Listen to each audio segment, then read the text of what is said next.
जब मैं 4 साल का था तो मुझे लगता था कि मेरा अब्बू दुनिया के सबसे बेहतरीन इंसान है। जब 6 साल का हुआ तो मुझे यकीन था कि अब्बू सब कुछ जानते हैं, उन्हें हर चीज़ का इल्म है। जब 10 साल का हुआ तो मुझे लगता था कि अब्बू अच्छे तो हैं, बस ज़रा गुस्से के तेज। जब 12 साल का हुआ तो सोचा शायद अब अब्बू पहले जैसे नहीं रहे। जब 14 साल का हुआ तो अब्बू मुझे अब बहुत पुराने ख्यालात के लगने लगे।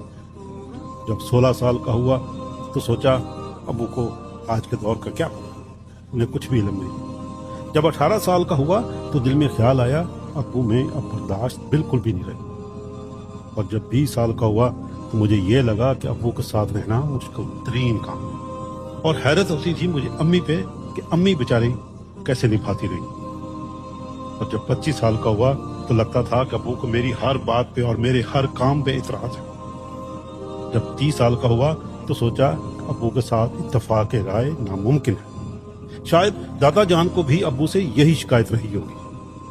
फिर जब 40 साल का हुआ तो महसूस हुआ कि अब्बू ने हमारी परवरिश बहुत असूलों से की थी और मैं भी अपने बच्चों को अब ऐसा ही बनाना चाहता हूँ। जब 45 साल का हुआ तो बड़ा ताज्जुब हुआ कि अब्बू ने हम सबको कैसे संभाला था। जब 50 साल का हुआ तो सोचा बच्चों की तरबियत कितना मुश्किल काम है। पता नहीं अब्बू ने हमें बड़ा करते हुए कितनी मुश्किलें की गुजरे होंगे, कितनी रातें जाग कर गुजारी होंगी। और जब 55 साल का हुआ तो एहसास हुआ अब्बू कितने दाना ज़हीन और कितने समझदार इंसान थे। और जब 60 साल का हुआ तो दिल से निकला अब्बू वाकई सबसे अच्छे थे। दोस्तों 56 साल लग गए, लेकिन जिंदगी ने घुमा के वहीं ला खड़ा किया जहां से सफर शुरू हुआ कि मेरे अब्बू सबसे बेहतरीन।